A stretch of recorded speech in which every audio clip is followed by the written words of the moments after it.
Um dossiê entregue à CPI da pandemia acusa a Prevent Senior de fazer testes com cloroquina no tratamento da Covid. A operadora de saúde teria consultado informações, teria ocultado, não consultado, ocultado informações de pacientes.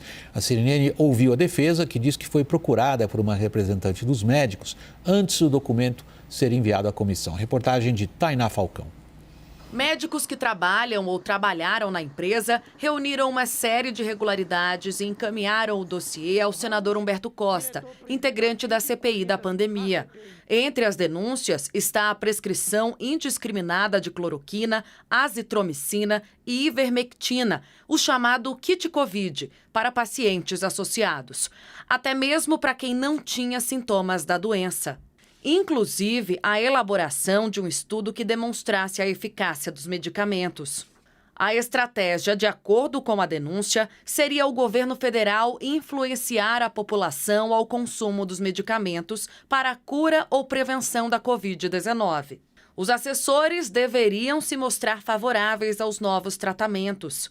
Nesta mensagem anexada ao dossiê, foi requerido aos médicos que não informassem aos pacientes e aos familiares sobre o programa, de acordo com o documento, para comprovar a veracidade do discurso do governo federal.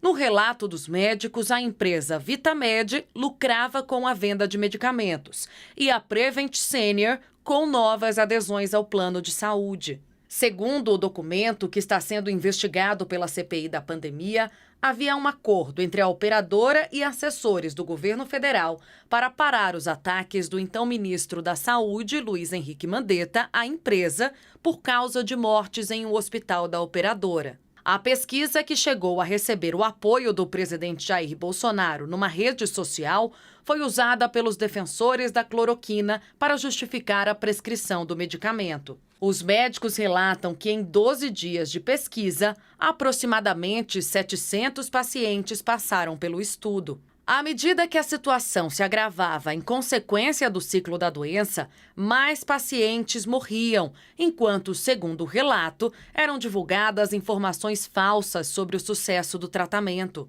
Apesar disso, nesta mensagem, os médicos continuavam sendo aconselhados a indicar o uso do kit.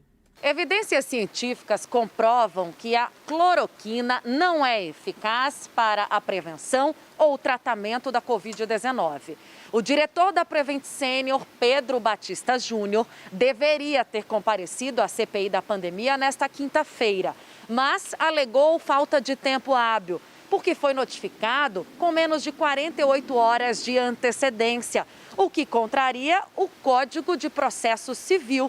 Ele vai prestar depoimento na próxima semana, dia 22 de setembro, e promete rebater ponto a ponto as acusações apresentadas pelos senadores. A CPI da pandemia investiga se a Prevent Senior ocultou mortes no estudo com a hidroxicloroquina. O advogado da Prevent Senior falou com a CNN sobre a denúncia. O que nos causou estranheza é que essa advogada, ela nos procurou e apresentou essas denúncias, queria conversar conosco sobre essas denúncias. Ela nunca respondeu, nunca foi clara efetivamente no objetivo dela. Não entendemos o porquê essa advogada nos procurou antes de levar essas acusações à CPI. A empresa negou qualquer aliança com o governo. Nenhuma recomendação. Governo paralelo que estão acusando, não tem absolutamente nada disso. E que a Prevent Senior vai requerer a instauração de um procedimento criminal para apurar o crime de denunciação caluniosa, porque essas denúncias elas não têm o menor fundamento, não têm o menor subsídio técnico de ser sustentada.